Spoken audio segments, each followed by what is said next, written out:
So when we talk about longevity medicine, what do we actually mean by that? Dr. Jake, First Principles Clinic.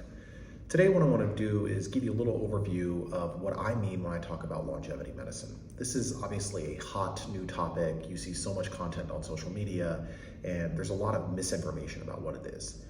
I define longevity medicine as medicine that is intended to increase health span and ultimately lifespan. I think of those two things as intertwined, and we're going to dissect that here in a second. But ultimately, I care most about healthy life, and then if we can extend and make you live longer, that's obviously going to be wonderful. So what do I mean by healthy life? The definition for health span is the life that you live that's free of disability and disease. I would actually expand that even a little further, and I would say free of disability and disease, as well as being able to do the things that you love and that you care about and bring you joy. And so that can vary tremendously for a lot of people. You may have a 70-year-old man, as I've said in a previous discussion, who says, listen, if I can walk up one flight of stairs and I can do a little gardening and I can play with my grandkids, that's an excellent life. That's what it is that I want to do, and I consider that good life. Well, he's still in health span, and he's still very much healthy if he's able to do those things. Alternatively, you may have a 70-year-old man who says, I still want to run marathons, right? I still want to go out and my new wife is in her late 40s and I need to keep up with her. Well, they're gonna have very different definitions of what does it mean to have health span.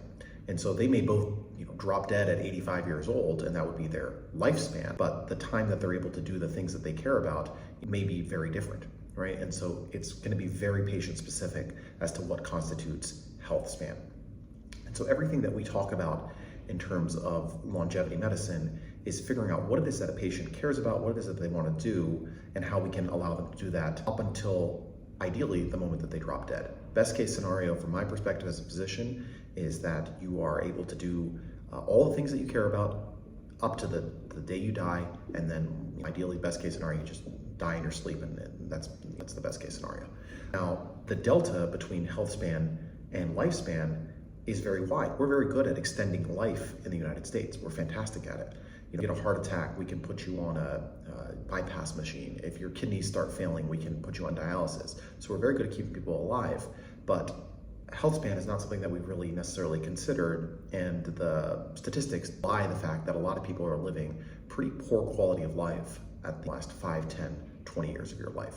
So the first part of it, which is the definition, is free of disability and disease. So we're trying to prevent chronic diseases, things like diabetes and high cholesterol and high blood pressure, in order to prevent some of the catastrophic events that we know that are age dependent, right? We know that you're more likely to get a stroke in your 80s compared to your 40s. So the idea is we want to really delay, ideally prevent forever, because technology is improving and we're getting better and better technologies every day. But at the very least, we want to delay the onset of the first event, right? That could be a stroke, that could be a heart attack, that could be whatever it is.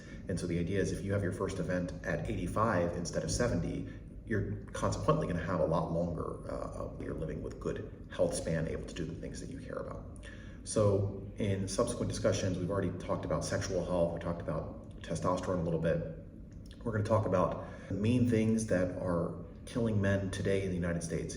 If you want to live forever and you want to live healthy forever, well, don't die. That's the first part of it. It sounds tautological, but that's how we think about it. We know very well what kills you. It's heart attacks, it's strokes, it's chronic kidney disease, it's cancer. So figuring out what are the things that are likely going to take you out and how to prevent those things, that's going to be the foundation for longevity medicine. And then optimizing the things that we care about over the long term is going to be the other part of it. So I think of those two things as yin and yang, and that's ultimately how we're going to approach it. So stay tuned, a lot of great content. If you like this content, please subscribe